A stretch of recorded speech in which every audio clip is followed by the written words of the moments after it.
জয়গুরু। একজন সৎসঙ্গী গুরু ভাই আমাকে প্রশ্ন করেছেন, দাদা শ্রীমদ্ ভাগবত গীতা কেন আগুনে পড়ে না? তো আসুন জেনে নিই কেন শ্রীমদ্ ভাগবত গীতা আগুনে পড়ে না। এখানে একটি বৈজ্ঞানিক সংজ্ঞা রয়েছে। বিজ্ঞান কি বলে?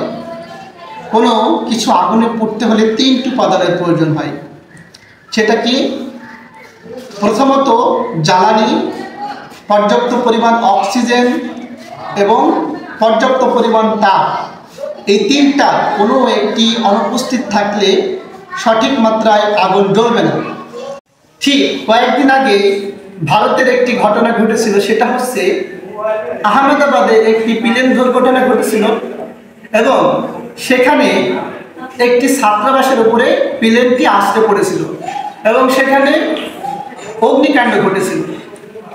এবং কিছু কিছু কন্টেন্ট ক্রিয়েটর আছে, তারা বলছে যে এই অগ্নিকাণ্ডে সব কিছু পুড়ে ছাই হয়ে গেছে, কিন্তু শ্রীমদ্ ভাগবত গীতার কোনো কিচ্ছু হয়নি। এটি একটি অলৌকিক বিষয়। আসলে এখানে অলৌকিক বিষয় বলতে কোনো কিচ্ছু নয়। আসলে শ্রীমদ্ ভাগবত গীতাটি একটি বাক্সর মধ্যে ছিল এবং সেই বাক্সর মধ্যে আমাদের গোপাল সোনা ছিল, কিছু জামা কাপড় ছিল, সেগুলো কিন্তু কিচ্ছু পড়েনি। আরেকটা জিনিস দেখবেন যে শ্রীমদ্ ভাগবত গীতার হয়তোবা উপরের অংশ কিছু পুড়েছিল, হয়তোবা ওই বাক্সের ভিতর দিয়ে বা কোনোভাবে একটু হয়তোবা তাপ গিয়েছিল বা কোনোরকম হয়তোবা আগুনের ছোঁয়া পেয়েছিল, যার কারণে উপরের অংশটি কিছুটা পুড়েছিল, কিন্তু তেমন কিছুটা হয়েছিল না। আচ্ছা, এবং এরকম ঘটনা আমরা অনেক সময় দেখতে পাই।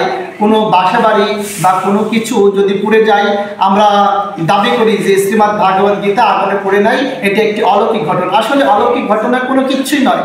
এখানে যে বিষয়টি ঘটে, একটি পেজ আরেকটি পেজের সঙ্গে, মানে একটি পৃষ্ঠা আরেকটা পৃষ্ঠার সঙ্গে এমনভাবে চিপটে থাকে, ওর ভিতরে অক্সিজেন বা বাতাস প্রবেশ করতে পারে না, যার কারণে আগুন ধরে না।